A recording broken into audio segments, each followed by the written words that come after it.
Kevin Reed walked along a familiar street, bending under the weight of an old sea duffel bag.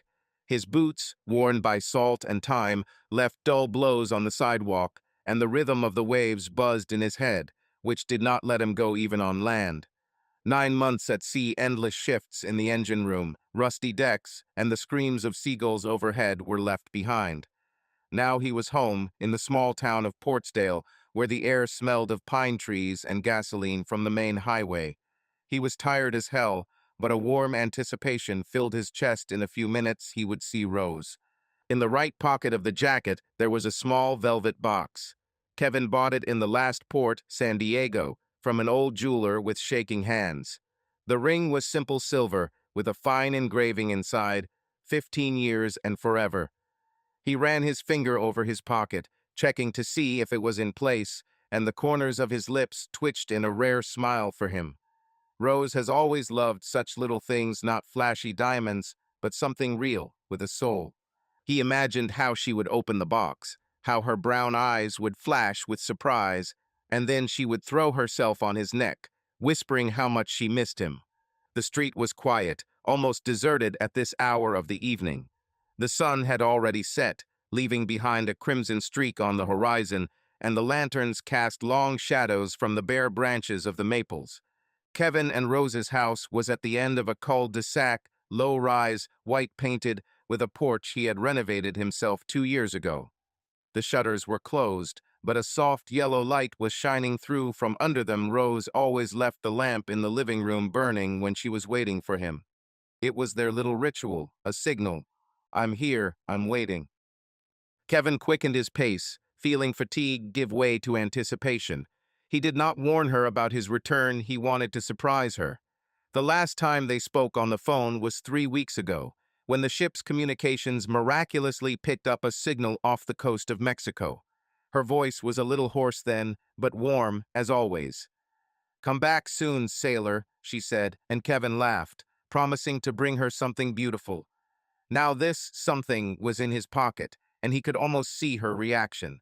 Climbing the creaky steps of the porch, he placed the duffel bag on the floor and wiped his palms on his frayed jeans.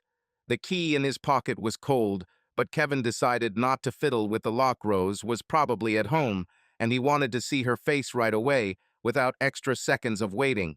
He knocked 3 times, as he always did, and listened. Silence. No steps, no usual, "Who's there?" through the door. Maybe she's in the shower.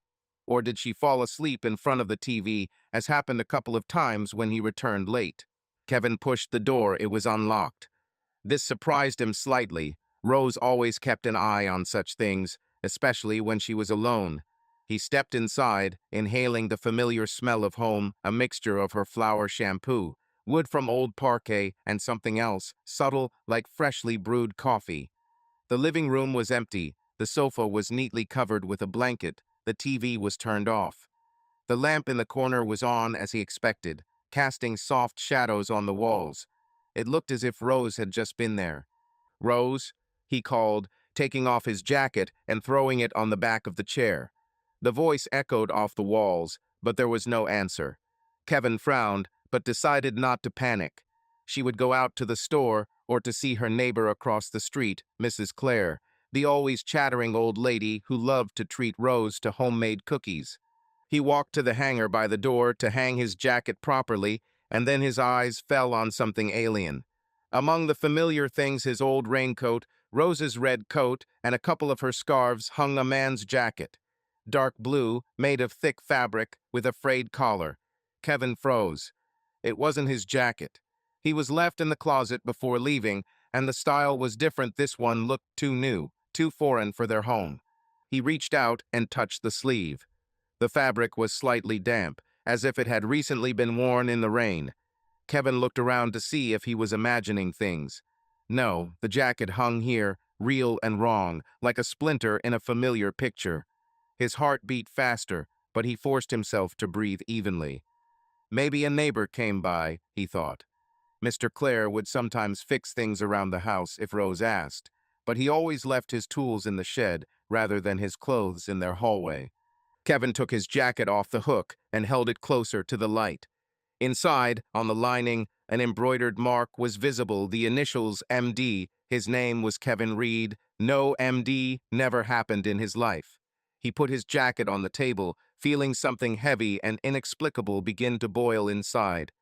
This was their home, their space, and there should be nothing alien here. He called again.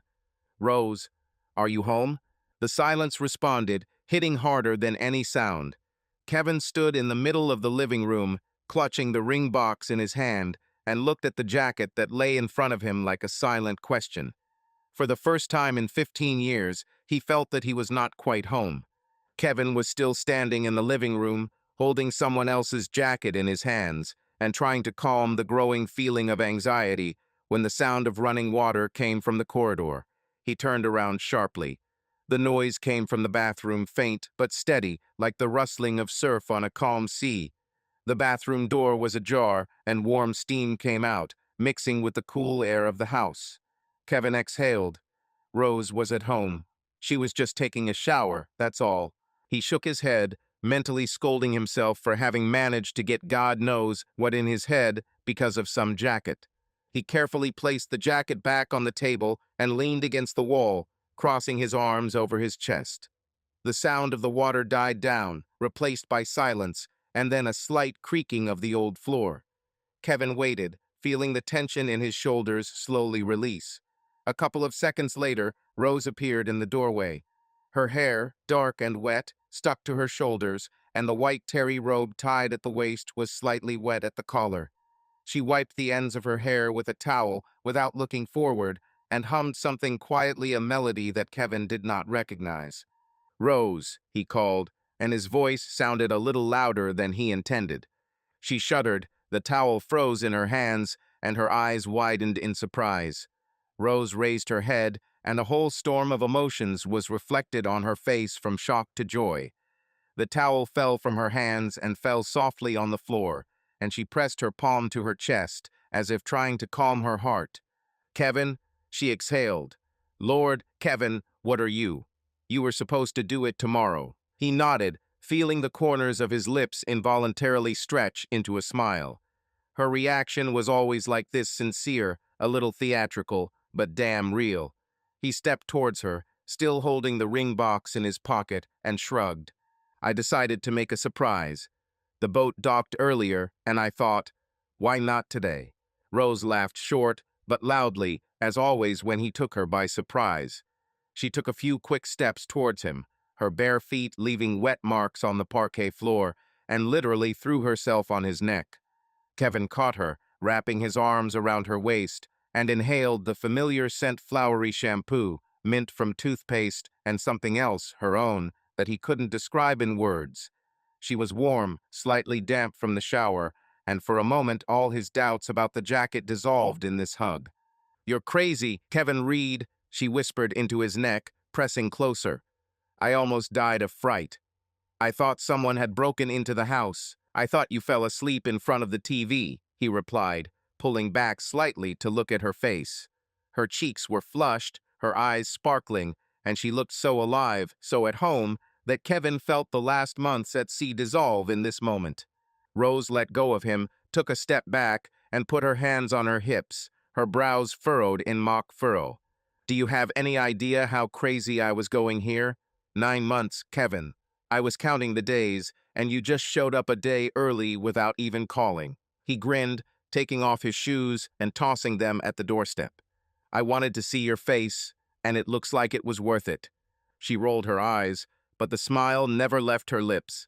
Rose bent down, picked up a towel from the floor, and threw it into a basket against the wall, and then waved her hand towards the kitchen. Come here, sailor. I just made tea, but now that you're home, I can get something stronger. Are you hungry? Kevin nodded, feeling his stomach churn after a long day on the road. He followed her into the kitchen, where the kettle was already standing, quietly hissing steam, and an open packet of cookies lay on the table. Rose turned on the light above the stove, and a warm yellow glow fell on her face, making it even softer. She opened the cabinet, pulled out a bottle of bourbon, his favorite, Maker's Mark, and placed it on the table along with 2 glasses. Sit down, she said, nodding toward the chair. Tell me how it was there. But first, have a drink. You look like you were washed away all the way home." Kevin sat up, rubbing his palms together, and accepted the glass she handed him. The bourbon burned my throat, but warmth spread throughout my body, removing any remaining fatigue. They sat like that for several minutes, exchanging short phrases. He talked about the storm off the coast, about the new mechanic who always mixed everything up, and she complained about the rainy weather and the broken fence that she had to fix herself.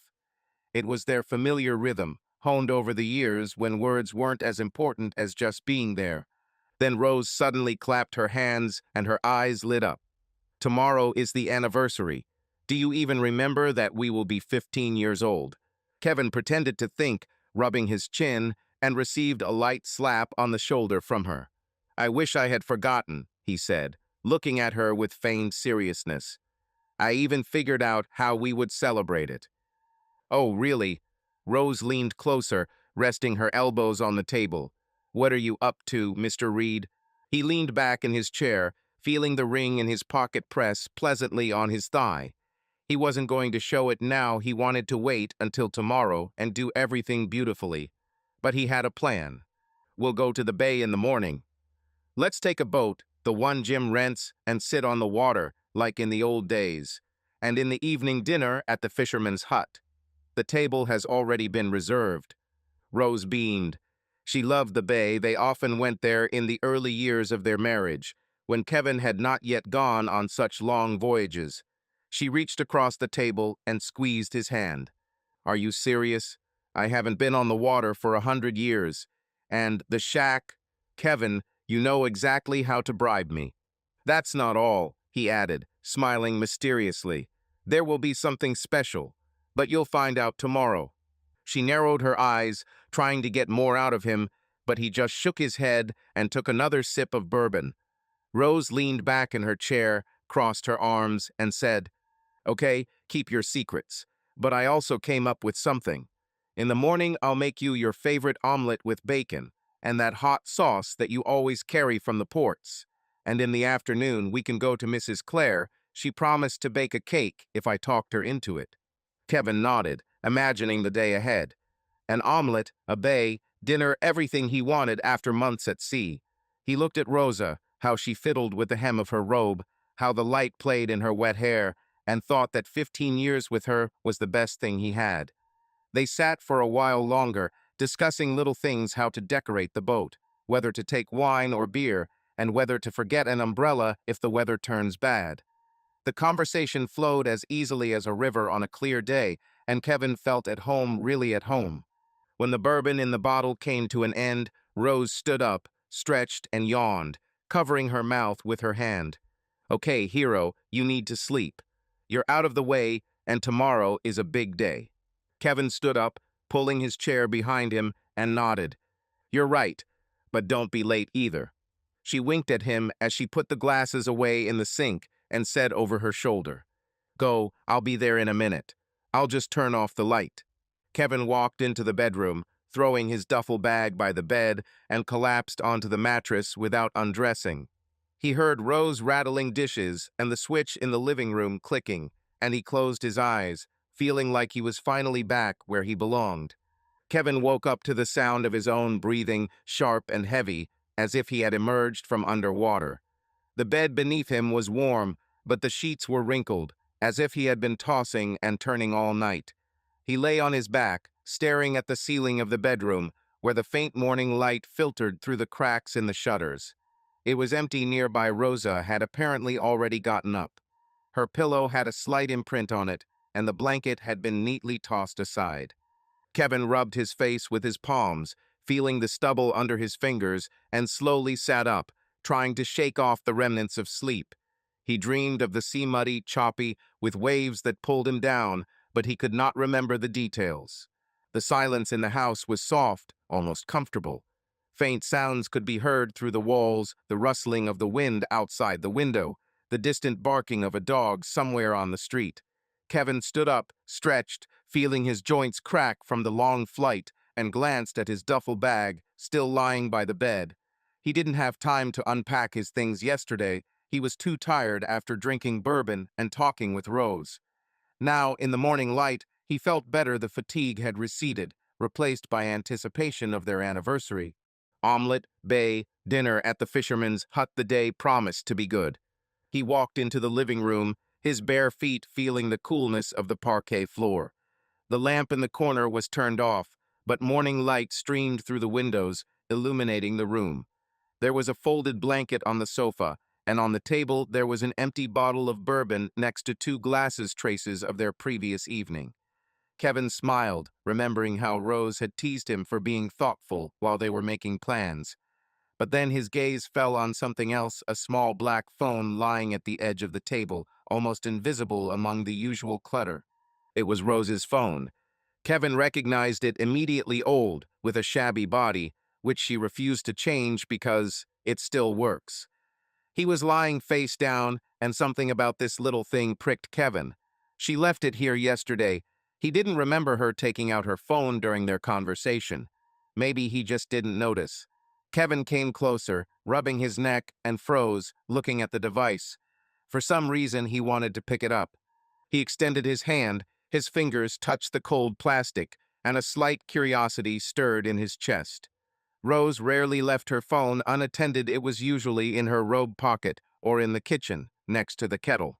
Kevin wasn't the type to snoop around in other people's things, but now, after 9 months apart, he suddenly wanted to see her world, maybe the photos she took while he was away, or the messages from the friends she chatted with in the evenings. It was stupid, almost childish, but he turned the phone over anyway. The screen lit up on its own. Apparently, she hadn't set it to lock. Kevin frowned.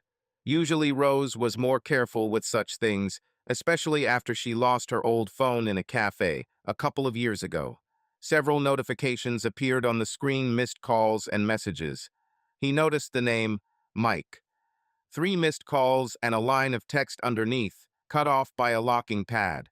Where are you? Call me when you can. Kevin froze, feeling something cold move in his chest. Mike? He didn't know any Mike. Maybe a colleague from her work? Rose had been working part-time in the local library for the last few years, sorting books and running children's clubs, but she had never mentioned any Mike. He swiped his finger across the screen, and the phone obediently opened. There was no password. Kevin felt a pang of guilt, but curiosity overpowered him. He clicked on the messages icon, and the correspondence with Mike unfolded before him like a book that he didn't want to open, but couldn't close. The first lines were harmless. Are you home? I bought coffee. What kind of coffee do you like? And Kevin almost relaxed, deciding that this was just a friend. But the lower he scrolled, the more his throat tightened. You are my true love and Kevin is just a cover, Mike wrote in a message from last week. Kevin reread the line twice, feeling the words dig into him like rusty nails. His name, his own name, looked foreign in this context, cold and mocking. He scrolled further, his fingers trembling, although he himself did not notice it. I wish he'd leave again soon, was the last message sent yesterday afternoon, a few hours before Kevin entered the house. He stood in the middle of the living room, holding the phone in his hands, and looked at the screen until the letters began to blur before his eyes. His heart was beating so hard that it seemed like it would pierce his ribs and burst out. Kevin swallowed, but the lump in his throat did not go away. Was this a joke? Error? No, it was Rose, her phone, her correspondence. He knew her style of writing, her habit of putting extra spaces before exclamation marks, and it was all there in the response messages. I'll be back home soon, and you're the best, Mike. Kevin put the phone down on the table, but his hand was still shaking. He stepped back as if the device might bite him and rested his back against the wall. The air in the room became thick and heavy, like before a storm. He remembered last night, her smile, hugs, warm words about how much she missed him. All this now seemed alien, false, like a mask that he did not notice.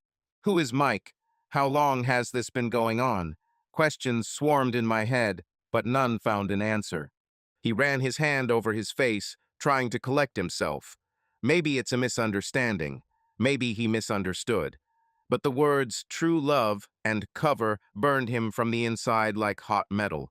Kevin looked at the bottle of bourbon still on the table and for a moment thought about pouring himself another, to drown out this feeling that was tearing him apart.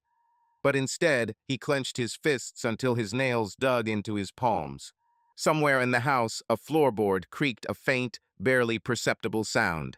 Kevin raised his head, listening. Rose was somewhere nearby, maybe in the kitchen or bathroom.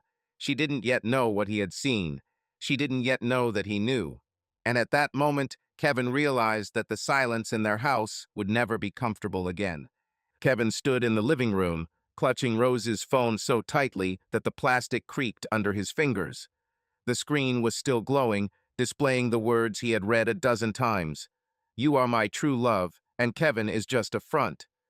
Each word was like a knife blow, deep and ragged, right in the chest. He didn't move, barely breathed, he just looked at these letters until they began to blur before his eyes. The silence in the house was oppressive, but inside there was a storm raging, such as he had never seen even on the open sea. He didn't notice how time passed minutes or hours, but the sound of footsteps on the porch shook him out of his daze. Kevin raised his head sharply, clutching the phone even tighter. The door creaked, and Rose appeared in the opening. She was wearing the light gray coat he had given her 2 years ago, and clutching a paper bag with the logo of a local bakery. Her hair was slightly disheveled from the wind, and her cheeks were pink from the morning cool. She looked the same as always his Rose, his wife, and this made Kevin's insides bubble even more. "Oh, are you up already?" she said, closing the door with her foot and smiling. "I ran for croissants. I wanted to pamper you before the omelet." True, Mrs. Clare kept me busy with her gossip. Her voice broke when she saw his face. Rose froze, the package trembled slightly in her hands, and the smile slowly faded from her lips. She looked at the phone in his hand, and her eyes widened not in fear, not yet, but in surprise. "Kevin, did something happen?" she asked, taking a step closer. He didn't answer immediately. He just stood there, looking at her, and felt anger rising from the depths like hot lava, ready to burst out. Rose put the bag on the table, frowned, and spoke again, her voice becoming a little higher. "Why are you silent? You're pale, like you've seen a ghost. Is it because of the flight? Was there something on the ship?" Kevin slowly picked up the phone, holding it in front of him as evidence of a crime. His hand trembled, but not from weakness, from rage that no longer fit in his body. "Forgot something, huh?" he muttered through his teeth. The voice was low, hoarse, almost alien. "I left my phone number, Rose. Or were you in such a hurry to get to your mic that you didn't notice?" She froze, her face turned pale, but she quickly pulled herself together. Rose stepped towards him, holding out her hand as if she wanted to take the phone. "Kevin, what are you? Give it here, I'll see for myself. You probably misunderstood something. I don't understand correctly." He snapped, slamming her hand away so hard that she stepped back. The phone flew onto the sofa, bouncing on the cushions, and Kevin stepped towards her, clenching his fists. "You are my true love, and Kevin is just a cover. Did I understand it wrong, Rose? This?" Her eyes moved, her lips trembled, but she still tried to hold on. "Kevin, listen, it's not what you think. Mike is just a friend, Friend?" he yelled, interrupting her. His voice filled the room, bounced off the walls, drowned out everything else. "You call me a front for some bastard, and now you lie to my face that he's a friend? 15 years, Rose. I worked hard for 15 years while you were having fun with this Mike. Do you even realize what a lying creature you are?" Rose pulled back, her back hitting the wall, and she pressed her hands to her chest as if to defend herself. Her voice trembled, but she still tried to speak. "Kevin, please calm down. I didn't want you to find out. It's just stupid, nothing serious." "Stupidity?" He grabbed an empty bottle of bourbon from the table and threw it into the corner. The glass shattered with a deafening clang. Fragments splashed across the floor. "You call this stupidity, you two-faced woman of easy virtue? I rotted at sea so that I could hold this house, so that you could have everything, and you stuck a knife in my back. I wish he would leave again soon, is also nonsense, right?" Rose shuddered, her eyes filled with tears, but Kevin did not stop. He stepped closer, towering over her, and every word came out of him like a blow. Have you ever thought about me while you were texting your Mike about how he's the best? Or was I just a wallet with legs for you that conveniently goes on a flight so you can have sex with whoever you want? You're a nasty, sneaky bitch, Rose, and I was blind that I didn't see it before. She shook her head, tears rolled down her cheeks, but Kevin didn't let her get a word in. He turned around, jerked out a box with a ring from his jacket pocket, the same one he bought for her, and squeezed it in his fist so that the velvet crackled. I wanted to give you a gift, he growled, looking into her eyes. 15 years together, I thought it meant something. And you're just a dirty liar who's been laughing at me all this time. Rose extended her hand, her voice breaking into a sob. Kevin, I'm sorry. I didn't mean for it to happen. It's not what you think. Shut up. He barked and threw the box at the wall. It hit with a thud, bounced off, and rolled across the floor, leaving the ring somewhere under the sofa. I don't need your excuses, creature. You're dead to me. He grabbed his jacket from the hanger, yanking so hard that the hook rattled, and turned to the door. Rose rushed after him, grabbing his sleeve, her fingers clutching the fabric. Kevin, wait, let's talk. I'll explain everything. He pulled his hand back, pushing her back not hard, but enough to make her recoil. 15 years, and it's all a lie, he said, looking at her with such hatred that she froze in place. Goodbye, Rose. I hope your Mike is worth it. The door slammed behind him with such force that the glass in the windows shook. Kevin walked down the street without looking back, feeling the cold morning air burn his lungs. His fists were still clenched, and his head was ringing from his own words. He didn't know where he was going, but he knew one thing: he wouldn't come back. Kevin walked along the empty road, not noticing how the morning cold was creeping under his jacket. His boots clattered on the asphalt, each step reverberating in his temples like a hammer on an anvil. He didn't know where he was going. He was just moving forward, away from home, from Rose, from that life that had just shattered into pieces. The sun had barely risen above the horizon, painting the sky a pale pink, but to Kevin the world was gray, faded like an old photo. His fists were still shaking with anger, and there was a lump in his throat that he could neither swallow or spit out. The town of Portsdale woke up slowly. A delivery car drove by and a door slammed in the distance, but Kevin wasn't paying attention. He turned onto the highway, where after a couple of miles he came across a sign, Roadside Motel.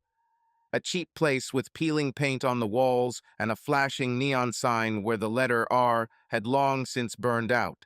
He didn't care. If only I had a roof over my head and something to fill this hole in my chest with. He pushed the reception door open and the bell above the entrance tinkled, cutting on his nerves.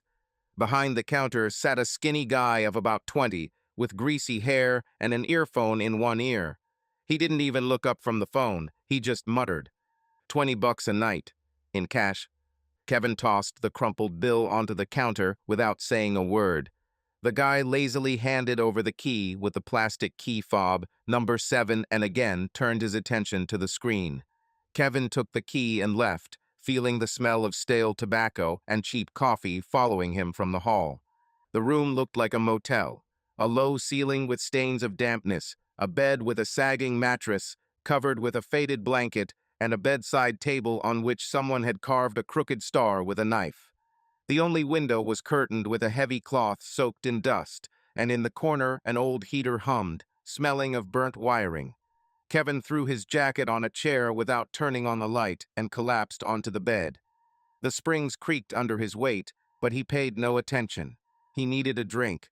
There was a convenience store across the street from the motel, a shabby place with dirty windows and a sign that promised everything you need.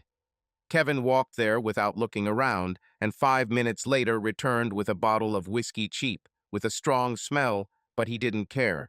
He unscrewed the cap right next to the door, took the first sip, feeling the liquid burn his throat, and only then entered the room.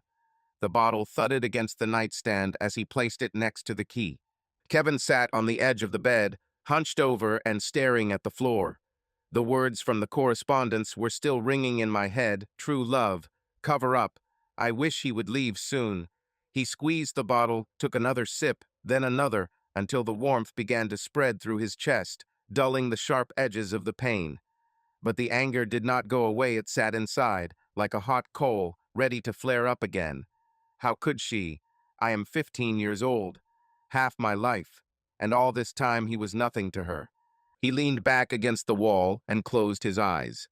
In the dimness of the room, memories began to emerge in front of him, not the ones that were burning him now, but old, almost forgotten ones. First meeting with Rose, 15 years ago. He was different then, younger, simpler, not yet hardened by the sea and loneliness.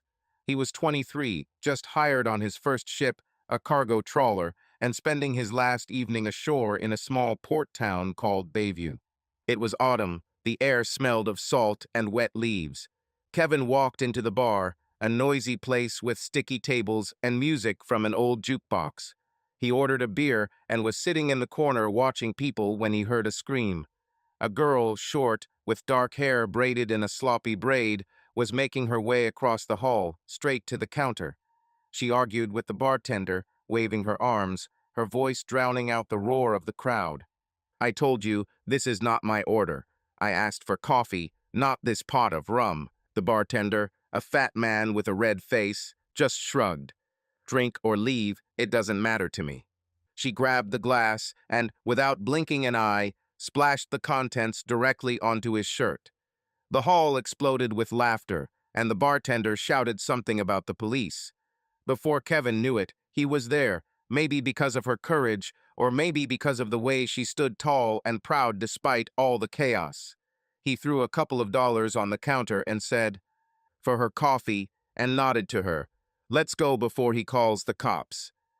She looked at him, brown eyes, sharp as a blade, and suddenly smiled. "Okay, savior, but I still want coffee." They went outside, and she introduced herself as Rosa Moore, a student working part-time in a bookstore. They got coffee from a kiosk across the road and sat half the night on the pier, talking about all sorts of nonsense about the sea, about books, about how she once stole an apple from her neighbor's orchard and was still proud of it. Kevin couldn't take his eyes off her. She was alive, real, like a storm that couldn't be predicted. When he said that he was leaving on a flight tomorrow, she grabbed his hand and said, "Then promise to come back. I don't like saying goodbye forever." He promised, and he returned, and then again and again until she became his wife. That evening on the pier was like lightning, bright, sudden, and Kevin then thought it was fate.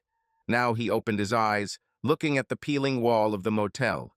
There was less than half of the whiskey left in the bottle, my throat was raw, and the memories burned stronger than the alcohol.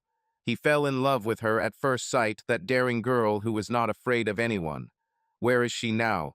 Who is this Rose who wrote to another man that he, Kevin, was just a front? He squeezed the bottle until the glass cracked and took another sip, feeling the alcohol dull the taste of betrayal, but not completely remove it. The room floated before my eyes. The heater hummed like a distant ship's engine.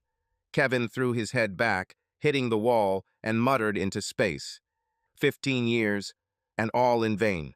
He didn't know how long he sat like that, with a bottle in his hands, with the past in his head, but at some point the silence was broken by the sound of a telephone. His phone lying in his jacket pocket. Kevin pulled it out, squinting at the bright screen. The number was unfamiliar, with a local code. He pressed answer and raised the phone to his ear without saying a word. "Mr. Reed." The voice on the other end was dry and businesslike. "This is Dr. Lawrence from Portsdale Hospital. Your wife, Rose Reed, was admitted to our emergency room after an accident. Her condition is critical. You better come." Kevin froze, staring into space. The bottle fell from his hand and rolled across the floor, leaving a dark trail of whiskey behind it. Kevin threw the phone on the motel bed without saying a word in response to the doctor. His hand was still shaking as he grabbed his jacket and ran out of the room, leaving behind an open door and an overturned bottle of whiskey, from which a dark puddle was slowly flowing. The street greeted him with a cold wind, but he felt nothing, neither frost nor the smell of gasoline from passing cars. One word was buzzing in my head: accident. Rose is in the hospital. Critical condition. He didn't know what to think, didn't know what to feel. He just walked to his old pickup truck parked at the motel and clenched his keys until the metal dug into his palm. The drive to Portsdale Hospital took less than 20 minutes, but for Kevin it took forever. He drove along the highway without looking at the speedometer, headlights snatching bare trees and sparse road signs from the darkness.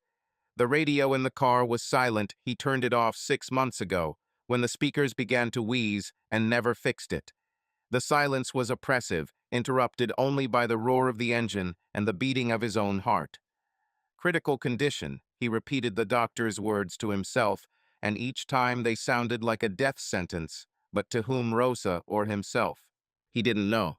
The hospital suddenly appeared in front of him, a white building with dim windows, surrounded by a parking lot with only a few cars parked. Kevin braked so hard that the tires squealed and jumped out of the cab without turning off the engine. He burst into the hall, which smelled of antiseptic and rubber from gurneys, and rushed to the reception desk. The woman behind the glass, middle-aged, with tired eyes, looked up at him. "Rose Reed," he managed, resting his hands on the counter. "Where is she?" She ran her fingers over the keyboard, taking her time, and finally said, "Intensive care unit, 3rd floor. But you need to talk to a doctor. They don't just let you in there." Kevin nodded, although he barely heard her, and rushed towards the elevator. The doors clanged shut behind him, and he leaned against the cold metal wall, feeling the sweat running down his back under his jacket. The elevator crawled slowly. The numbers on the display changed with painful slowness: 1, 2, 3. When the doors opened, he fell into a corridor, long and white, with rows of closed doors and the faint squeak of machines somewhere in the distance. He was met by a doctor, a short man with gray hair at the temples and wearing a wrinkled robe. The badge read, "Dr. Lawrence." He raised his hand to stop Kevin and spoke dryly but calmly. "Mr. Reed, I'm the one who called you. Your wife came to us about an hour ago. Car accident on the highway. A car crashed into a guardrail. She has multiple injuries and internal bleeding. She's in a coma." Kevin stared at him, trying to take in the words. "Is she alive?" he asked, his voice hoarse, as if after a long cry. "For now, yes," Lawrence replied, adjusting his glasses. "But the condition is extremely serious. We stabilized her, but there are complications. She needs a cure, an experimental drug that can stop the bleeding and give her a chance. The problem is that it is rare and expensive. Insurance doesn't cover it." Kevin clenched his fists, feeling his nails dig into his palms. "How many?" he squeezed out. The doctor sighed, clearly not wanting to name the amount, but still said, "About $50,000. This is only for the first batch, and we need a solution quickly. The clock is ticking." 50,000. The number hit him like a wave hitting the side of a ship. They didn't have that kind of money. Savings went towards the house, his flights, her small wants, like the coat he gave him a couple of years ago. Kevin nodded, not knowing what to say, and muttered, "Where is she?" Lawrence pointed to the door at the end of the corridor. "Room 312. You can come in, but not for long.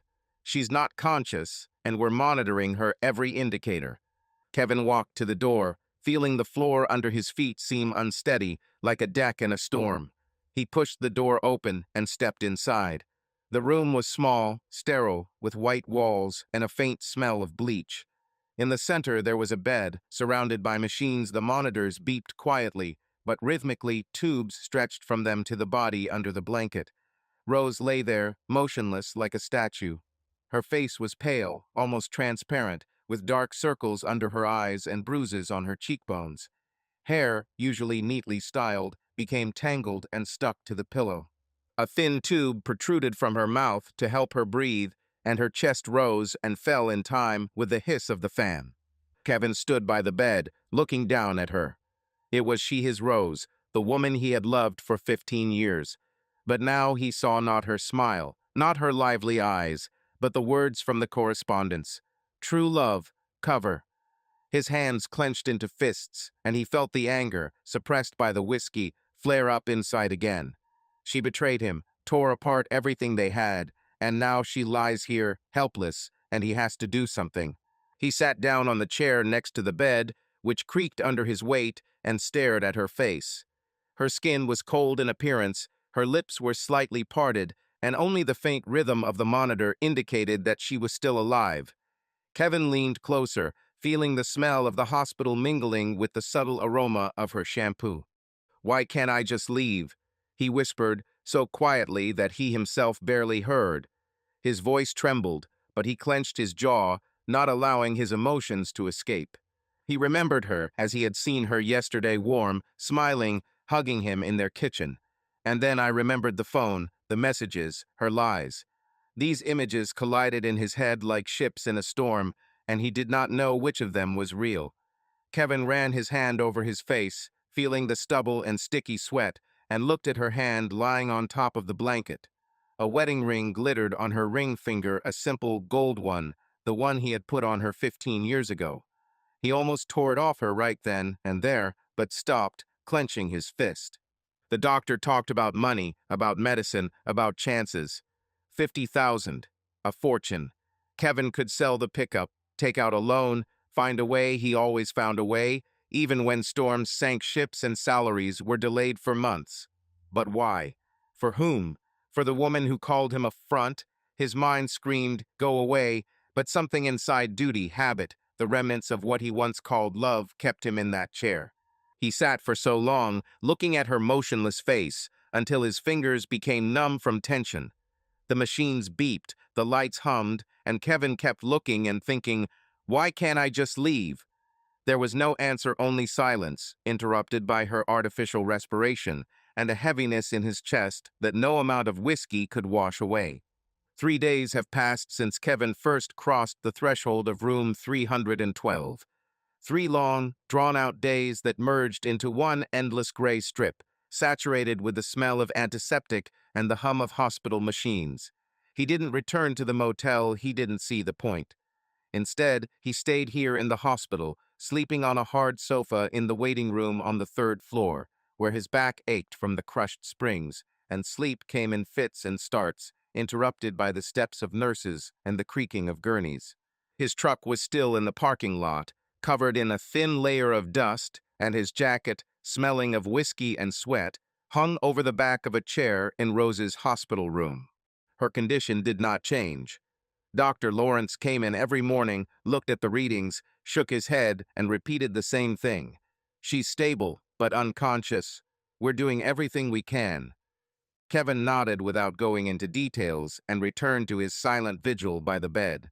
Rose lay still the same, pale, motionless, with a tube in her mouth and wires stretching from her body to the monitors. Her chest rose and fell in rhythm with artificial respiration, and the faint squeak of the machines became a background for Kevin, which he almost did not notice.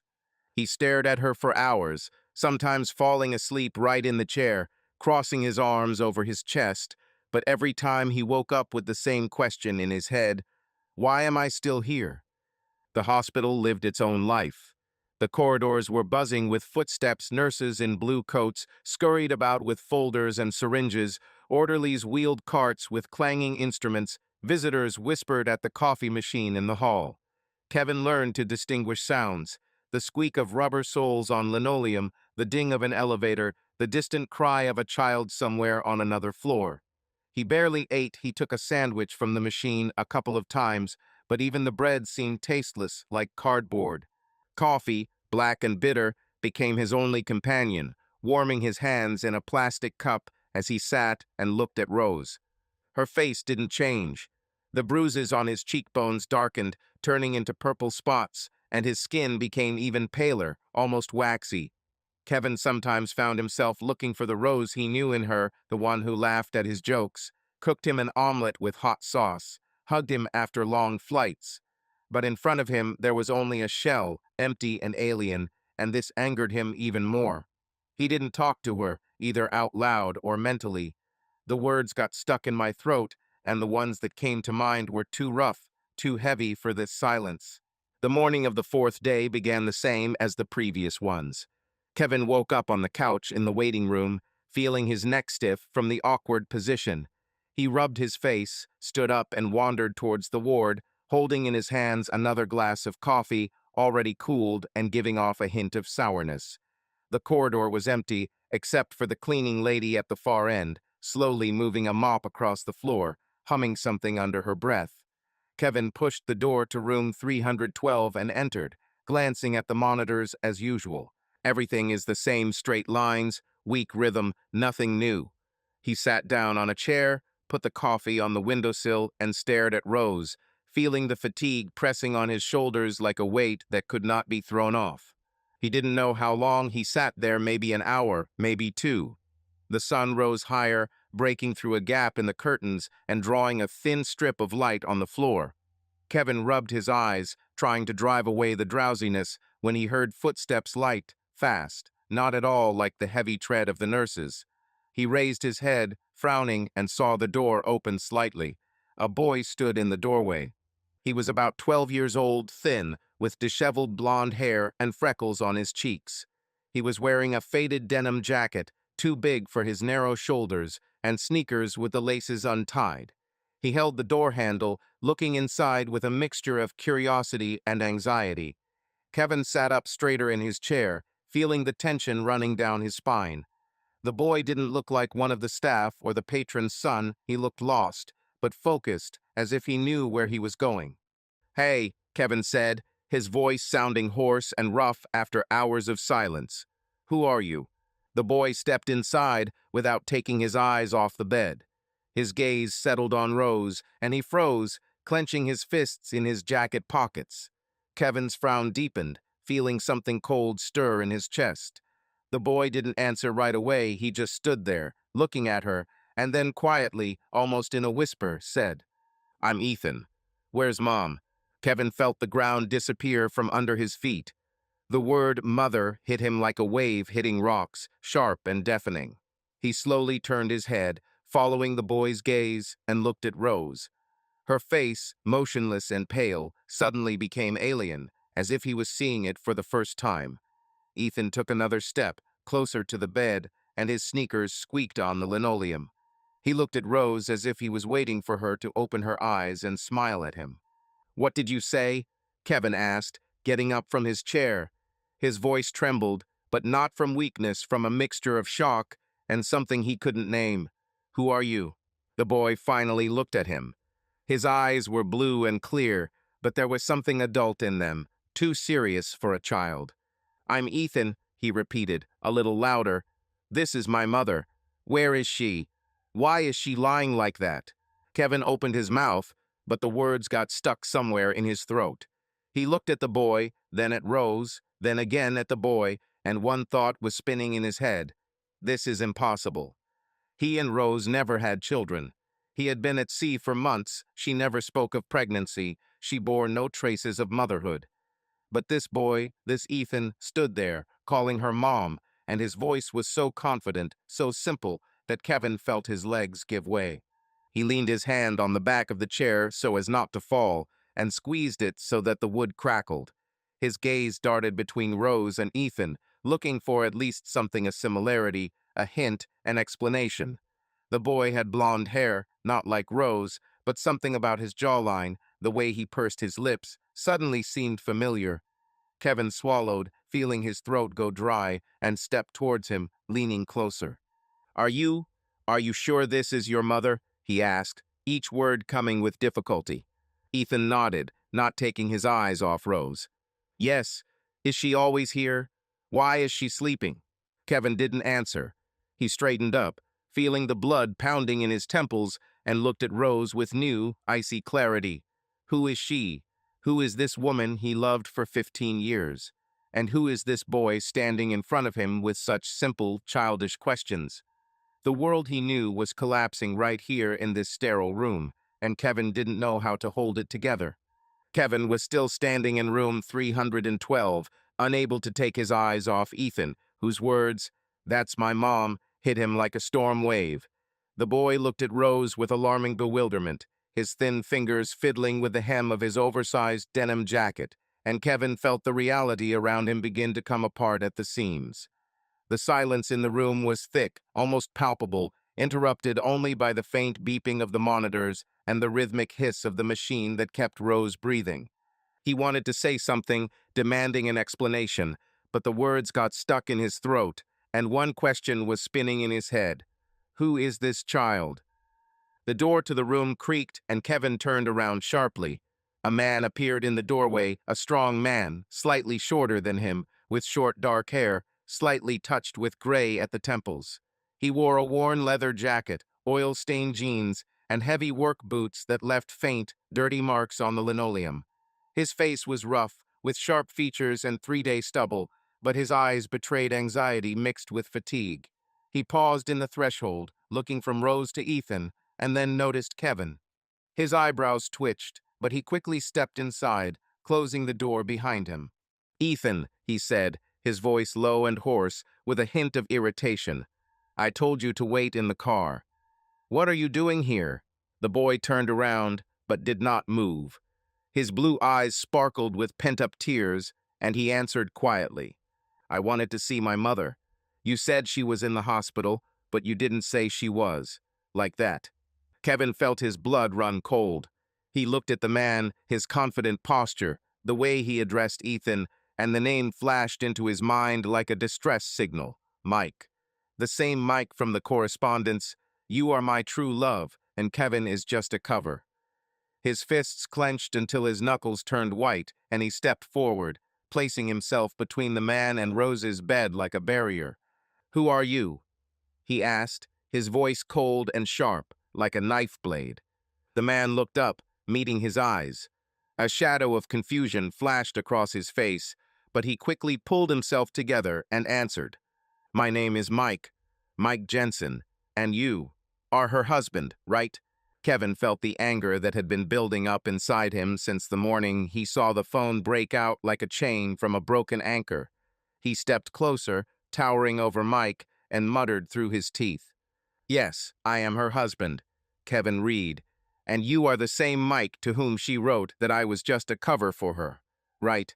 Mike turned pale and his jaw tensed, but he didn't look away. He raised his hand as if to stop Kevin and spoke a little faster than usual. "Look, I didn't know it was so complicated. I didn't want to interfere in your life. I thought she was alone, that it was just Ethan and me. She never talked about her husband." Kevin froze, his gaze darting to Ethan, who was still standing by the bed, looking at Rose. Ethan, her son, and judging by the way Mike talked about him, his son. He turned his eyes back to Mike, feeling rage mixed with icy shock that chilled him to the bone. "Did you think she was alone?" he asked. His voice became quieter, but there was a threat in it. "How did you end up here, Mike? How did you even know she was here?" Mike swallowed, looked down at the floor, and rubbed his hand on his neck, a nervous, almost mechanical gesture. He paused, choosing his words, and then spoke, looking somewhere past Kevin. I was looking for her. She disappeared 3 days ago. She said that she was going on a business trip and that she would call in the evening. But this time she didn't call. Didn't answer calls, messages, nothing. I waited a day, thinking maybe the phone was dead or she was delayed. But then Ethan started asking where Mom was, and I realized something was wrong. Yesterday, I went to her house, to the house where she lived when she was not with me. There was no one there, only the neighbor across the street, old Mrs. Clare, said she saw Rose leaving in the car a couple of days ago. And then she added that she heard from someone at the bakery about an accident on the highway. I checked the news online, there was an accident, but without a name. I started calling hospitals in the area. This one was fourth on the list. They said Rosa Reed was in intensive care. I took Ethan and came here. Kevin listened without moving, but everything was seething inside him. He looked at Mike, at his threadbare jacket, at the mud on his boots, at the way he shifted awkwardly from foot to foot, and saw not just a man, but the one who had destroyed his world. The one Rose called true love. The one who gave her a son while Kevin was at sea, thinking they still had a future. He clenched his jaw until his teeth creaked and leaned closer to Mike, almost touching his forehead. "You were looking for her," he repeated quietly, with venom in every word. "How many years did you sleep with my wife while I was on flights, and you raised her son?" Mike took a step back, his face becoming even paler, but he didn't look away.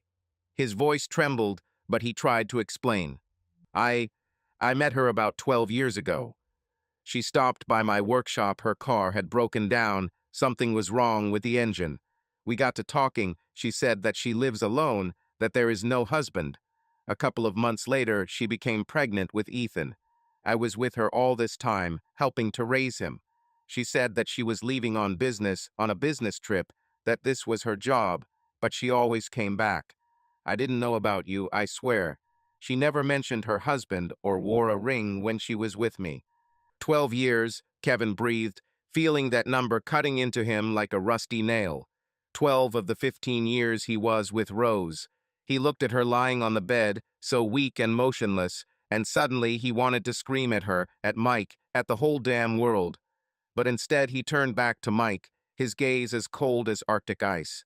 "You didn't know," he said, almost in a whisper, but every word was heavy, like a hammer blow. "I didn't know that my wife had a different life. You took her while I was rotting at sea, and now you stand here with her son like it's normal. Get out of here before I blow your head off." Mike pursed his lips, but didn't move right away.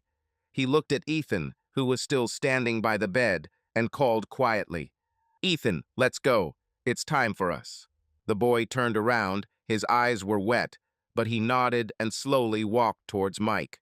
He took his hand, took one last look at Rosa, then at Kevin, and said, "I'm sorry it happened like this. I didn't want this." Kevin didn't answer. He watched Mike lead Ethan to the door, their silhouettes disappearing into the hallway, and felt the rage inside him cool, turning into something solid and motionless. He turned to Rose, still in a coma, and clenched his fists until his nails dug into his palms. Who is she, and who is he himself after all this? Kevin left the hospital an hour after Mike and Ethan left the room. He could no longer sit there, looking at the motionless body of Rose, whose face now seemed to him like the mask of a strange woman. The corridor of the third floor saw him off with the hum of lamps and the rustling steps of nurses, and Mike's words still sounded in his head. "I met her 12 years ago. She became pregnant with Ethan. 12 years old. Of the 15, he considered them to be common." He went down to the parking lot, got into his pickup truck, and just sat there, gripping the steering wheel until his fingers ached. He needed to know, find out everything. The road home took less than half an hour, but Kevin drove on, not noticing either traffic lights or the rare cars that came his way. The sun was high, bathing Portsdale in a pale February light, but its warmth did not reach Kevin. He felt only the cold that settled somewhere inside. The house greeted him with silence, a white facade, closed shutters, a porch that he had repaired 2 years ago. He got out of the car, slamming the door so hard the windows of the pickup shook, and walked up the steps, feeling the key in his pocket become unbearably heavy. The door opened with a familiar creak, and Kevin stepped inside.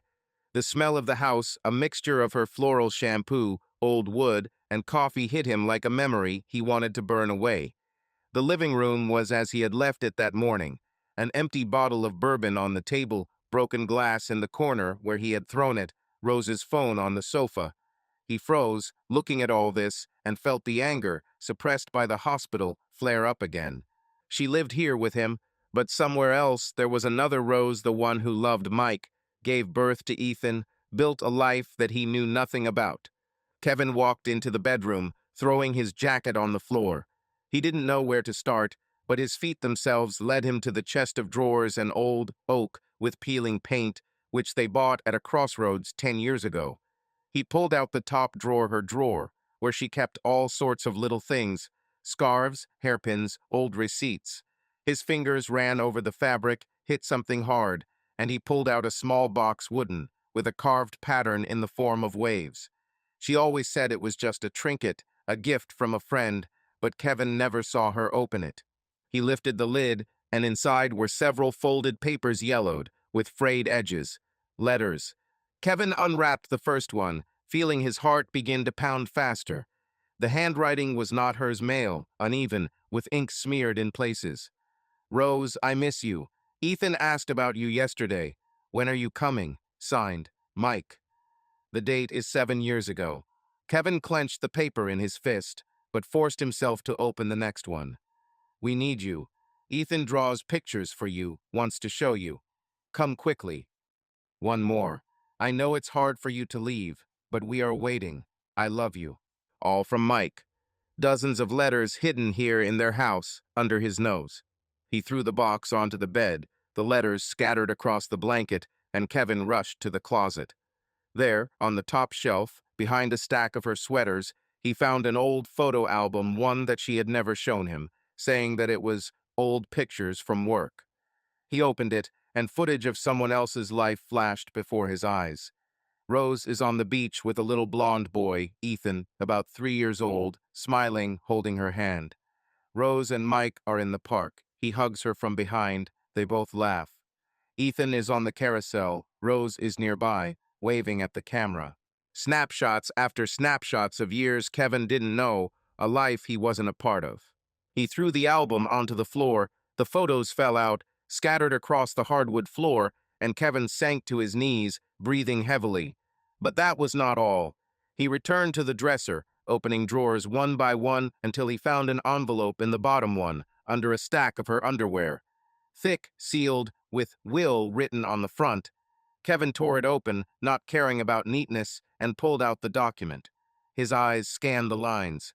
I, Rose Reed, bequeath all my property, house, savings, personal belongings to my son, Ethan Jensen. He did not read further. The paper crackled in his hands, but did not tear. He crumpled it and threw it at the wall, where it bounced and fell next to the album.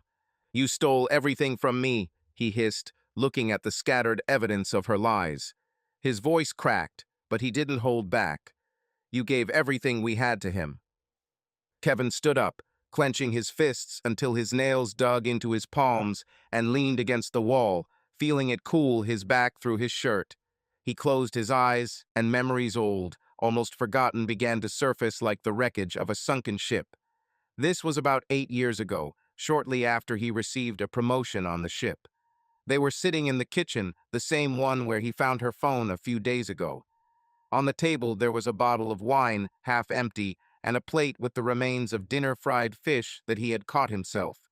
Rose was wearing her favorite blue dress, her hair pulled back into a messy bun, and she was laughing at his story about the new mechanic dropping a wrench overboard. What if we had a child? She suddenly asked, twirling the glass in her hands. Her voice was light, almost joking, but something serious flashed in her eyes. Kevin leaned back in his chair, rubbing his chin.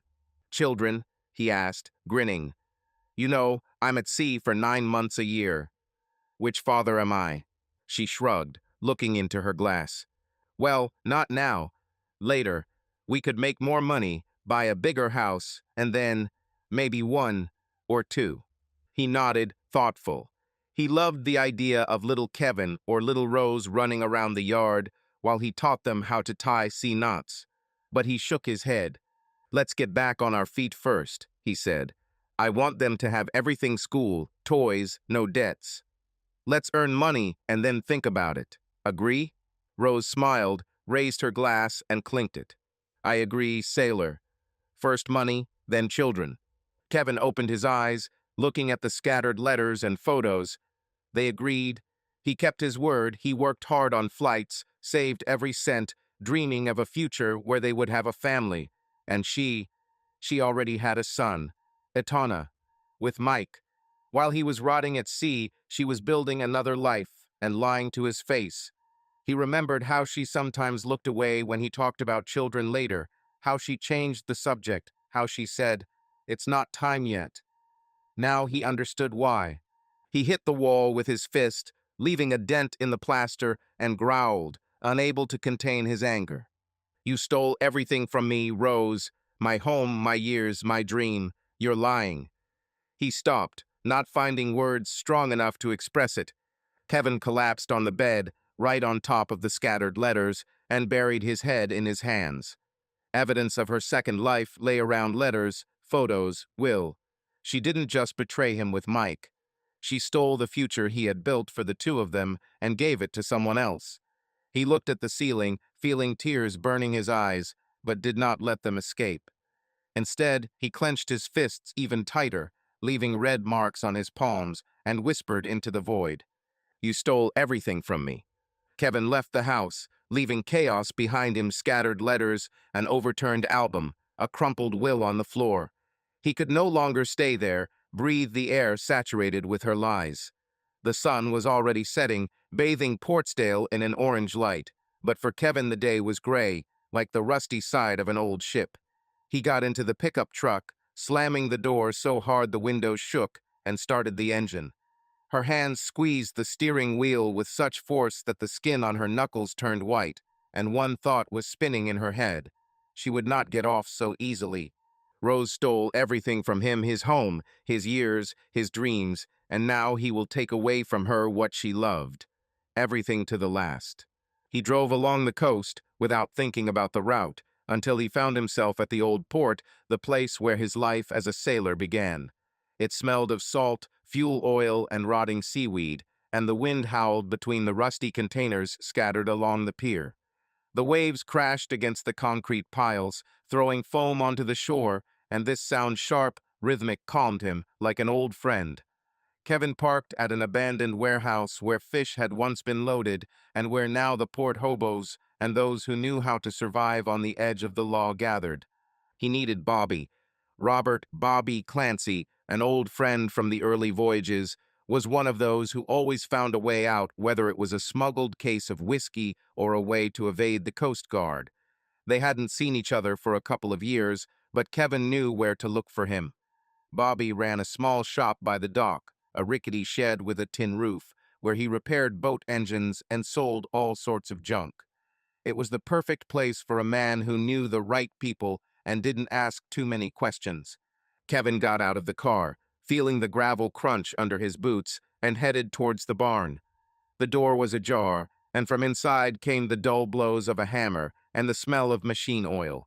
He pushed the door open and stepped inside. The room was cramped, littered with iron and old networks, lit by one dim light bulb dangling from a wire. In the corner, behind the workbench, stood Bobby, short, stocky, with a bald head glistening with sweat and hands black with dirt. He was tinkering with some rusty engine, not looking up until Kevin cleared his throat. "Damn it," Bobby muttered, straightening up and wiping his hands on a rag. "Kevin Reed, have you come from another world?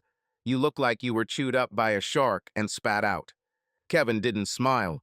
He stepped closer, resting his hands on the workbench, and said, "I need help, Bobby. Seriously." Bobby squinted at him over his glasses, which had slid down to the tip of his nose. He threw the rag on the table and crossed his arms over his chest. "Serious, you say? You are not one of those who asks for nothing." "What's wrong, sailor?" Kevin clenched his jaw, feeling the words scratch his throat. "My wife. She lived two lives. She has a son from another man, a lover. Everything is behind my back. 12 years out of 15, and now she's in a coma, and I found out that she bequeathed everything to this kid. The house, the money, everything I built." Bobby whistled, shaking his head. "This is a turn. 12 years? Damn, Kev, it's like a boatswain's knife in the back. And what do you want? Finish her off in the hospital?" "No," Kevin snapped, looking into his eyes. "I want to take away everything she loved from her, so that if she wakes up, she will have nothing left. Nothing." Bobby fell silent, rubbing his chin, and something sly, almost pleased, flashed in his gaze. "Revenge, you mean? I love it when a man has dignity. But what exactly do you need? I'm not a lawyer, I'm not a cop, I'm just a dude with a wrench." Kevin straightened up, feeling a plan begin to form in his head, clear and cold as sea ice. "I need documents. Fake. To sell the house, cash out the bills, make it look like none of this ever happened. I know you have connections. People who can pull this off quickly and quietly." Bobby grinned, showing yellow teeth, and nodded somewhere to the side. "I have one guy, Jacko, former printer. Does paperwork, passports, licenses, powers of attorney better than at the mayor's office. But it's not free, Kev, and not without risk. Are you sure you're ready to get into this shit?" Kevin looked at him without blinking. "She stole 15 years from me, Bobby. I worked hard while she built another family. Am I sure? Yes, I'm ready to burn this house down if necessary, but I want to do it smarter. Purely, Bobby chuckled, leaning back in his chair, which creaked under his weight. He pulled out a pack of cigarettes from the drawer, lit it, releasing a cloud of smoke into the ceiling, and said thoughtfully, "Okay, sailor, let's say I help. Dijiko will charge 5,000 for the work, plus a couple more for urgency. Do you have such money?" "I'll find it," Kevin said, although he wasn't sure where. The savings were in a joint account with Rosa, but he could sell some of the equipment or take out a debt from someone from the port. "Just give it to me, and do it quickly." Bobby nodded, took another drag, and stood up, throwing the cigarette butt into the tin on the floor. "Fine. I'll pick you up tomorrow morning.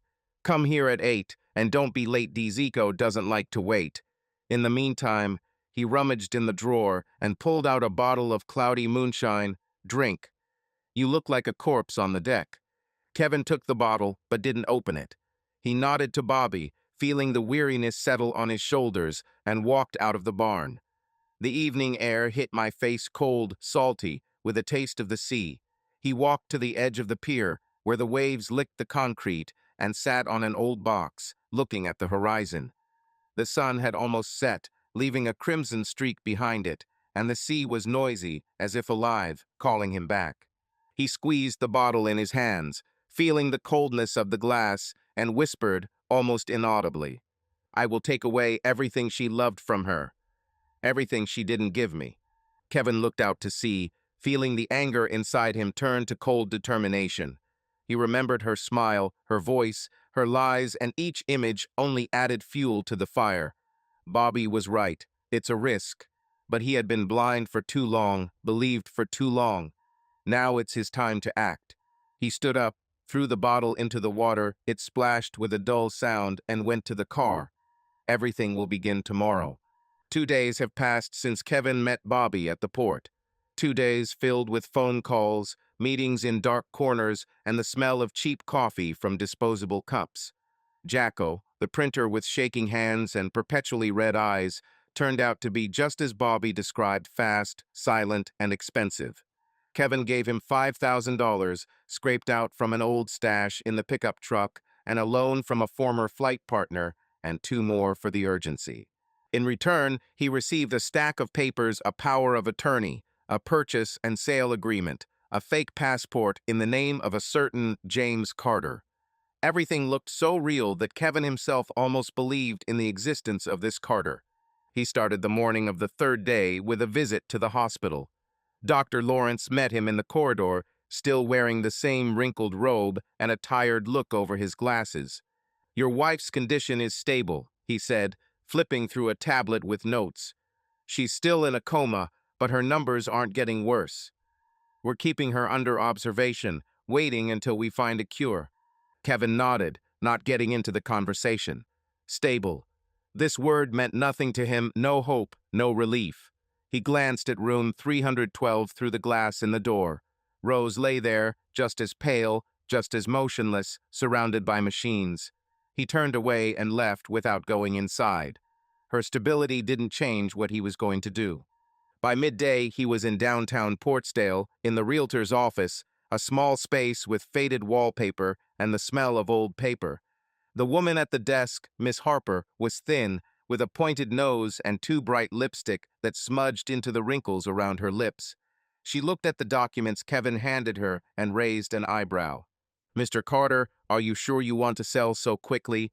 she asked, tapping her fingernail on the fake power of attorney. "The house is in good condition. You can get more money if you wait a couple of months." "I need it now," Kevin snapped, trying to keep his voice level, like James Carter, whoever he was. "Is there a buyer?" She shrugged, clearly not wanting to argue, and nodded. "Yes, there is one. Someone from a neighboring state wants a building plot.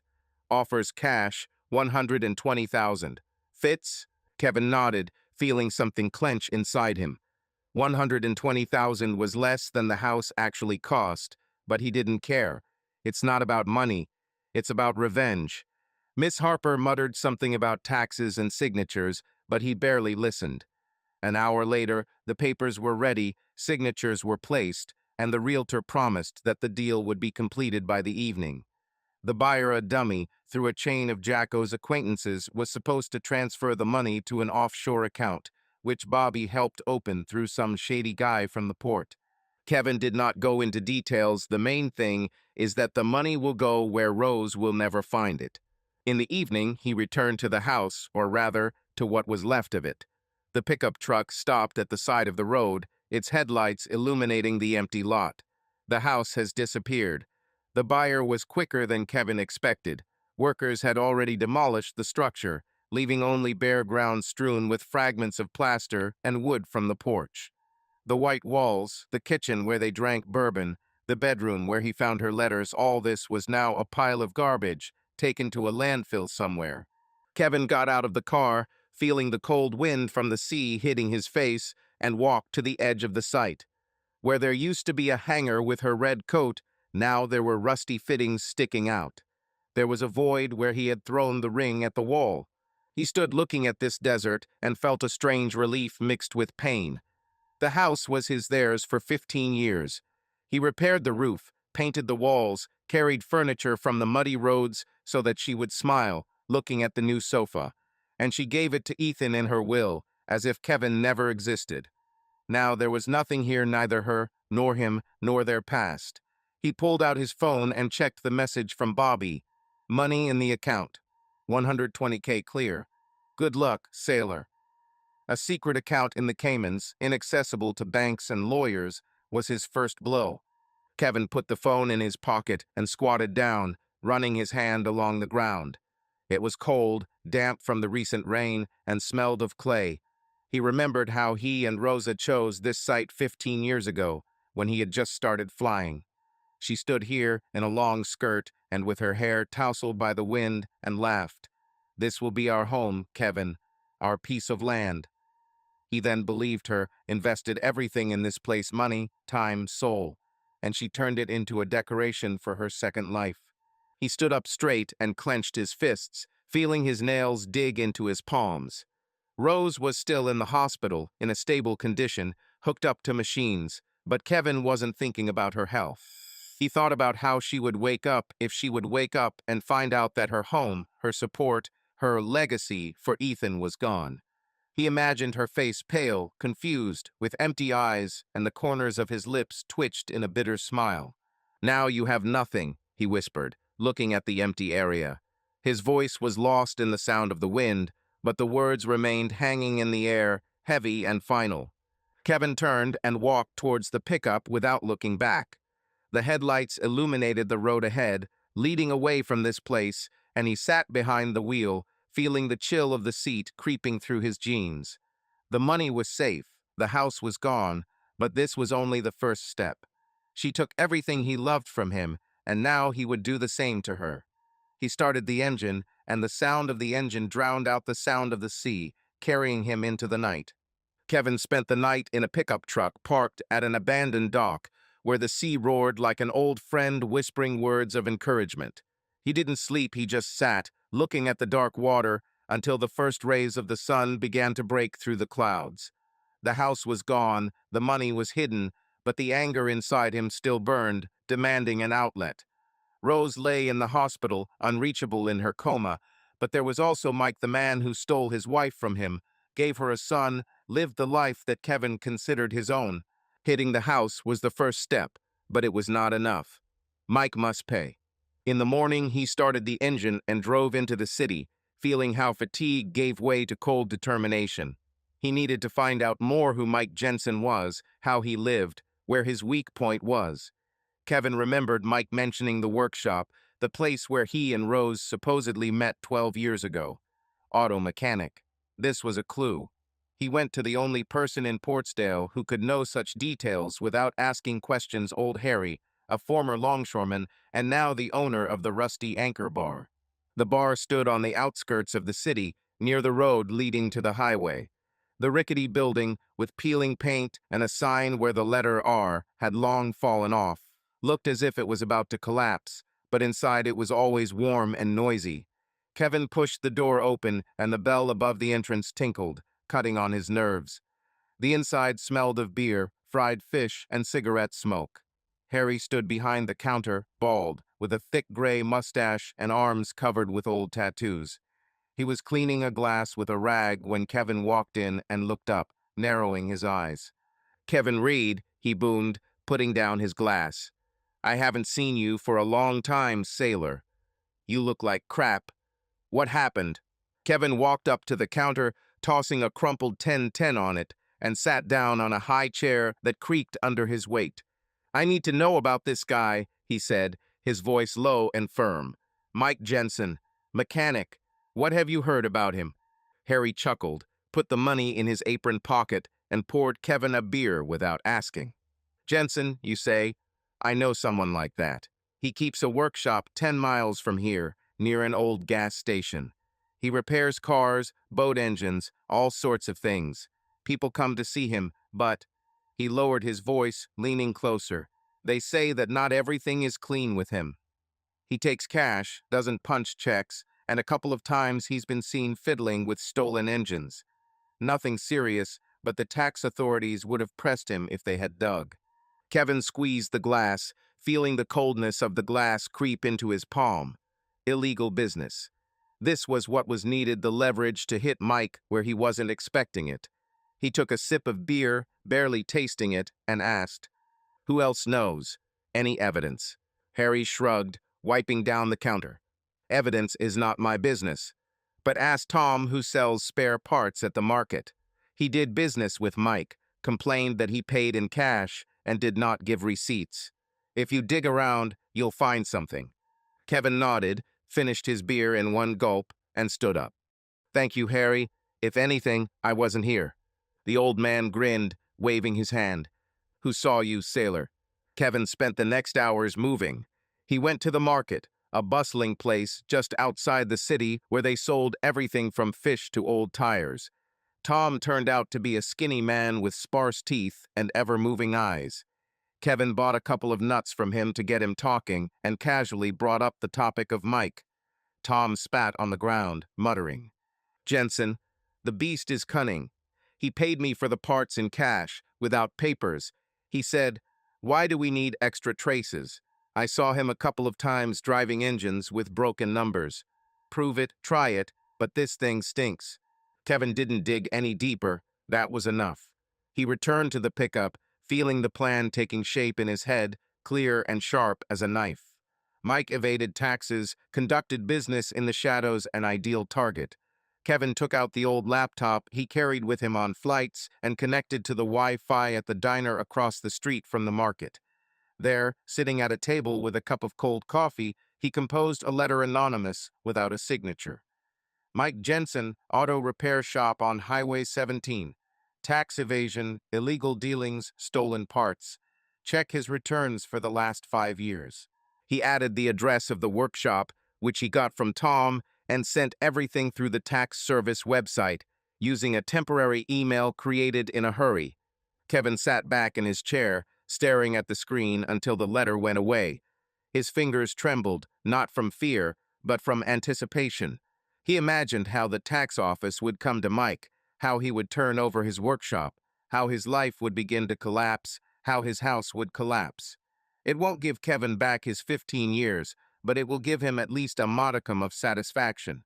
He closed his laptop, threw a couple of dollars on the table, and walked away, feeling the cold air clear his lungs. In the evening, he returned to the roadside motel, where he spent the night after leaving home. Room number 7 still stank of dampness and tobacco, but Kevin didn't notice. He turned on the old TV hanging on the wall and turned it to the local news, waiting. Time passed slowly, the screen flashing with advertisements for cars and cheap loans, until the episode finally began.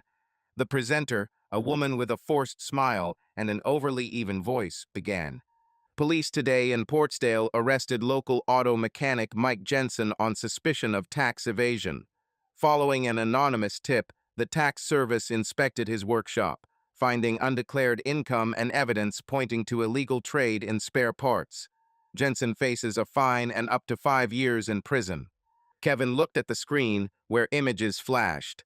Mike's workshop, surrounded by cars with flashing lights, Mike himself in handcuffs, with his head hung low, as he was led to a patrol car. Kevin felt the corners of his lips twitch. For the first time in a week, a smile appeared on his face. Not broad, not joyful, but cold, almost cruel.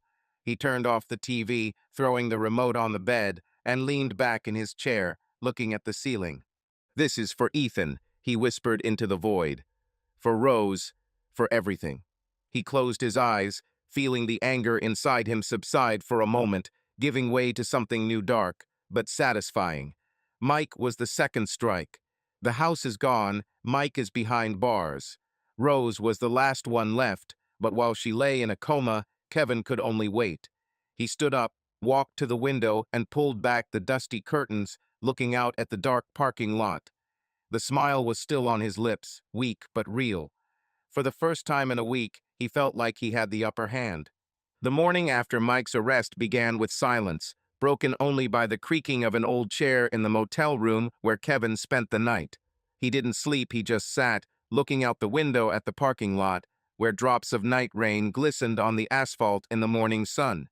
The news of Mike's arrest still echoed in his head like the echo of a successful shot, and the faint smile that had flashed the day before had long since disappeared, giving way to a cold emptiness. He did it, the house sold, Mike behind bars, but Rose was still out of reach, lying in a coma beyond his reach. While he was thinking about his next step, the phone in his pocket vibrated. Kevin pulled it out, squinting at the screen. The number was unfamiliar, with a local code. He pressed answer and raised the phone to his ear without saying a word. The voice on the other end was female, businesslike, with slight fatigue. "Mr. Kevin Reed, this is Linda Marshall, Portsdale Social Services. We need to talk about the baby, Ethan Jensen." Kevin froze, feeling a chill run down his spine. Ethane, son of Rose and Mike.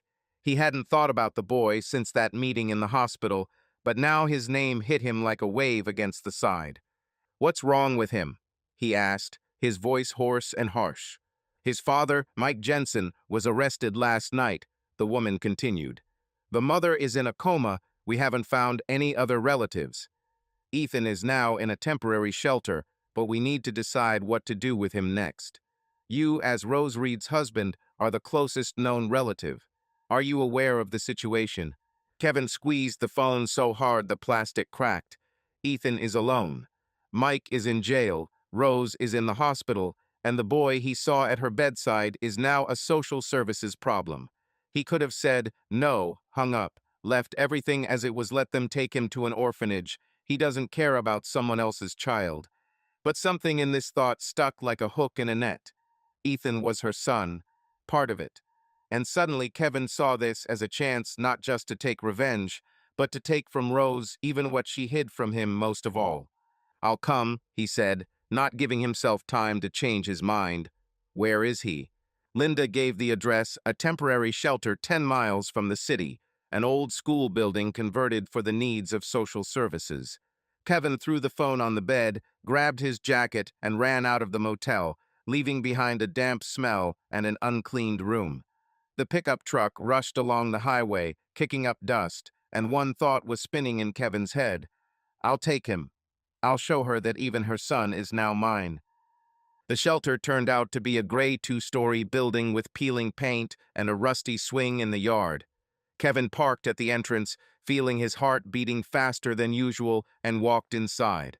The hall was cramped, with faded linoleum and walls covered with children's drawings. There was a woman sitting behind the counter, Linda Marshall, according to her badge. She was about 40, her hair was pulled back into a tight bun, her face was tired, but her eyes were tenacious and appraising. "Mr. Reed?" she asked, getting up. "Thank you for coming so quickly. Come in, I'll explain." She led him into a small office littered with folders and boxes of toys. Kevin sat down in the chair, which creaked under his weight, and crossed his arms, waiting. Linda opened the file on the table and began. "Ethan Jensen, 12 years old. His father is arrested for tax fraud. His mother is in a coma after an accident. We checked the records. Mike has no close relatives capable of taking custody. Rose Reed also has no one but you, her husband. We were planning on sending Ethan to a shelter until the situation became clearer, But if you're willing to take temporary custody of him, that would make things easier. Do you agree? Kevin looked at her, feeling his insides tense up.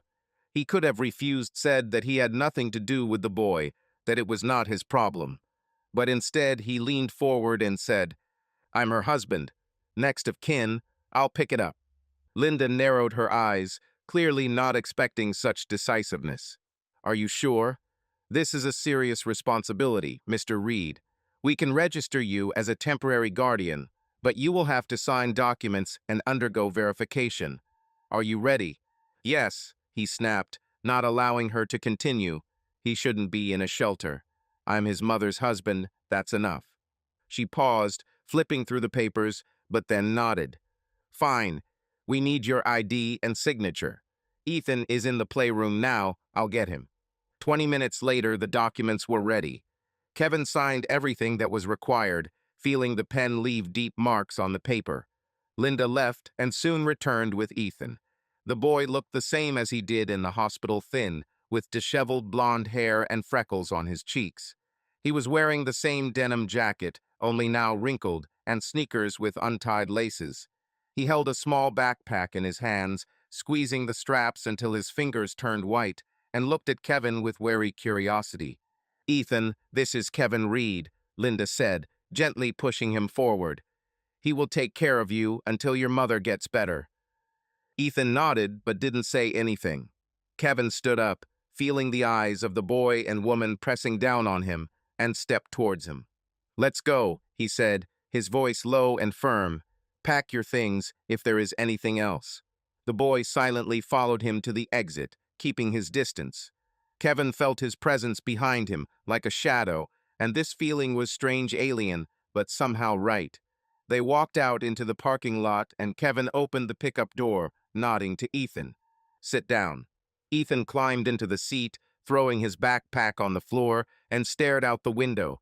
Kevin got behind the wheel, started the engine, and drove out onto the road without saying a word.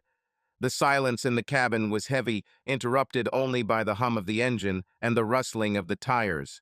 He glanced at the boy. He sat hunched over, looking at the passing trees. His face was tense but calm, as if he was used to the world falling apart around him. Kevin gripped the steering wheel tighter and finally spoke. I'm not your father, Ethan, but you will obey me. Understood. The boy turned his head. His blue eyes met Kevin's, and he nodded, barely noticeable. Yes, he said quietly. And Mom, will she wake up? Kevin gritted his teeth, feeling the question dig into him like a hook. He didn't answer right away. He just looked at the road until the words came out. Don't know, but for now you are with me. Ethan turned to the window, and Kevin felt his insides tighten. He didn't want this boy. He didn't want his questions, his presence, his eyes, so similar to Rose. But he didn't take it out of kindness. This was a chance to show her, even in her coma, that he could take everything she loved, even her son. She hid Ethan from him for 12 years, and now he was here, in his pickup truck, under his control. They reached the motel, and Kevin turned off the engine. He looked at Ethan, still sitting silently, and said, This is not a house, but for now it will be like this. Go inside, number 7. Ethan nodded, picked up his backpack, and walked out, trudging toward the motel door. Kevin looked after him, feeling the anger inside mixing with something new, dark, almost triumphant. Rose wanted to leave him with nothing, but now he had her son. He got out of the car, slamming the door, and whispered into the cold air. Even you, Rose. Even him. Kevin sat by Rose's bed in room 312, as he had done dozens of times over the past few days. The chair under him creaked with every movement, but he did not notice his gaze was riveted on her motionless face. The hospital light, cold and bluish, reflected from the white walls, making her skin even paler, almost transparent. The tube in the mouth, the wires stretching to the monitors, the faint squeaking of the devices, all this has become familiar, like the sound of the sea on its voyages. But today something was different. He felt it in the air tension, like before a storm, when the waves are not yet visible, but their roar is already shaking in his bones. It's been over a week since he took Ethan from the shelter. The boy remained in the motel, sitting on a dented bed with a backpack in his hands, silently staring at the old TV that Kevin turned on to fill the silence. He didn't know what to do with him next, but every time he looked at Ethan, he saw Rose, her lies, her second life, her betrayal. It kept him going, fueled the anger he directed at the house and at Mike. Now, sitting here, he looked at her and thought, how could she do this? He leaned closer, resting his elbows on his knees and clenched his fists, feeling his nails dig into his palms. 15 years old. He remembered their first meeting in the bar, her cheeky smile, coffee on the pier. He remembered how she promised to wait for him from his flights, how they made plans, a house, money, children someday later. He gave her everything, his life, his strength, his trust, and she took it and built another family behind his back. Ethan, Mike, the letters, the will, every piece of her lie was like a knife stabbed into him over and over again. How could she look into his eyes, hug him, laugh with him, knowing that it was all fake? How could you? He whispered, so quietly that the words were lost in the hum of the machines. His voice trembled, but he clenched his jaw, not allowing his emotions to escape. I was nothing to you, Rose. Nothing. He looked up, and at that moment her eyelids fluttered. Kevin froze, not believing his eyes. She moved barely noticeably, but her fingers on the blanket tightened, and her chest rose a little sharper than usual. The monitors beeped faster, and Kevin jumped up, his chair flying back with a crash. The door to the room opened, and a nurse ran in, young, with short blonde hair and a tablet in her hands. She's coming to her senses, she said, rushing to the machines. I'll call the doctor. Don't touch her. Kevin stepped back against the wall, feeling his heart pounding in his chest. He watched as the nurse checked the tubes, as the monitors began to produce new signals. A minute later, Dr. Lawrence entered the room, still wearing the same wrinkled robe and tired eyes. He leaned over Rosa, said something quietly to the nurse, and she began to carefully remove the tube from her mouth. Rose coughed, a weak, hoarse sound, and her eyes slowly opened. They were cloudy, lost, but alive. Kevin stood with his back pressed against the wall and looked at her without moving. She blinked, her gaze wandering around the room until it settled on him. Her lips trembled, and a weak whisper escaped from her dry throat. Kevin? The doctor turned to him, nodding. She is weak, but conscious. You can talk, but not for long. Her condition is still fragile. The nurse and Lawrence left, leaving them alone. Kevin stepped towards the bed, feeling the floor shake under his feet, or was it his legs that were shaking? He stopped at her head, looking down at her. Rose looked at him, her eyes were clouded, but there was a flicker of recognition in them. She tried to raise her hand, but it fell back onto the blanket, too heavy for her weak body.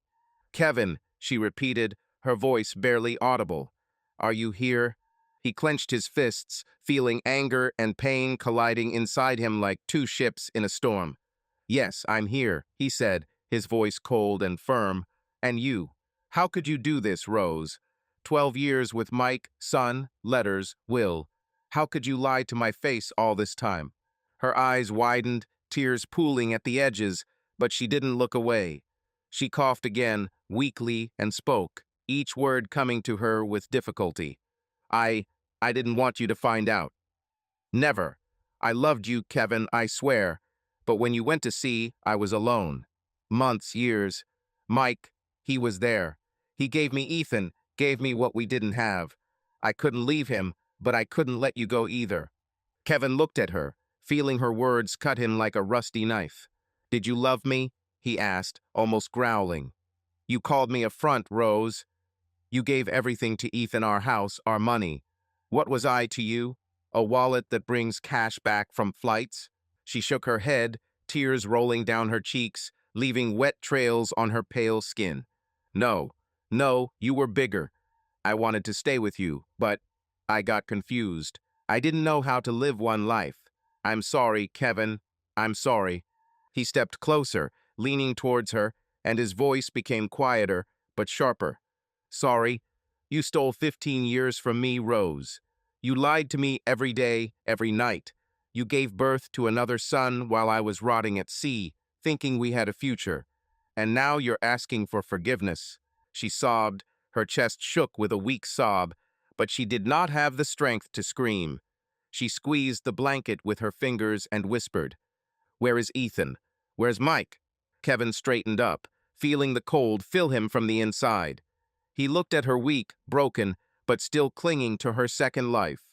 And then he said, every word falling like a stone, "You lost them. How you lost me. Mike is in prison. I made sure he answered for his deeds. Ethan is with me. I took him because you left me nothing. And the house. The house is no longer there. You are left alone, Rose." Her eyes widened, horror flashed in them, and she tried to rise, but her body did not obey. She trembled, her breathing became ragged, and a weak moan escaped her throat. "No, Kevin, no. Ethan, my boy."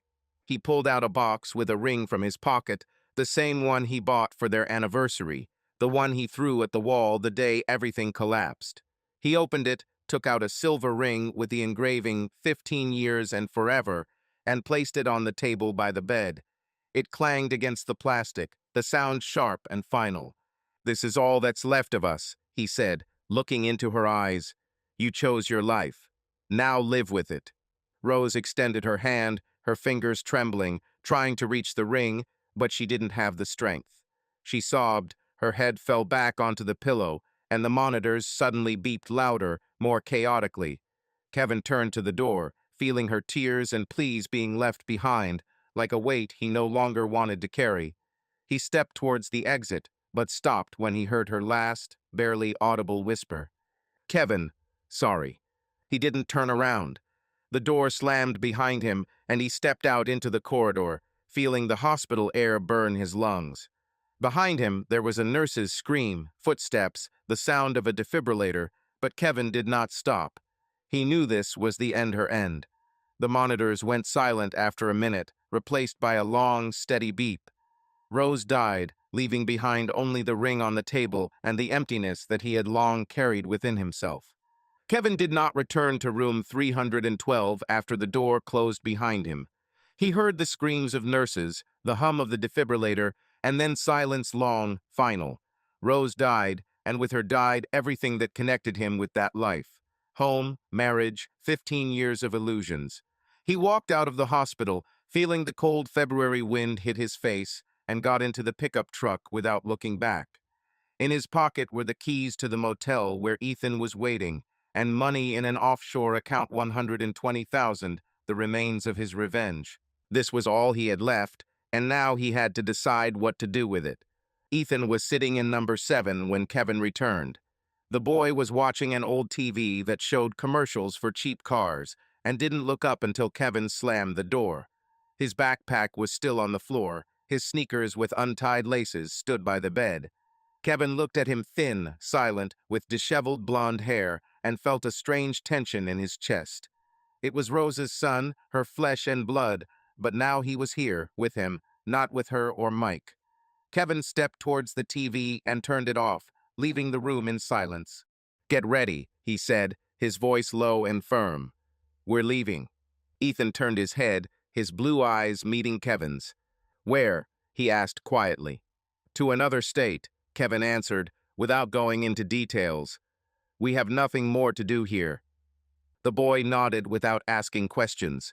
Kevin watched as he silently stuffed his things into his backpack, a couple of t-shirts, an old video game console, a worn notebook with drawings. Ethan didn't cry or ask about his mother or father, and the silence was both heavy and relieving. Kevin didn't know if the boy realized that Rose was gone, but he didn't speak. Not now. An hour later, they left Portsdale. The pickup drove along the highway heading west toward Maine, a place where Kevin had visited but never lived. There were ports, boats, the sea, everything he knew and understood. He didn't want big cities, he didn't want people. He needed a fresh start, a clean slate, and he decided that Ethan would go with him. Not out of pity, not out of duty, out of something else that he himself could not yet name. The move took 3 days. They stayed in cheap motels, ate fast food hamburgers, and barely spoke. Kevin looked at the road, feeling like miles separated him from the past, and Ethan sat next to him, looking out the window at the passing forests and fields. On the third day, they reached a small town off the coast of Maine, Lincolnville.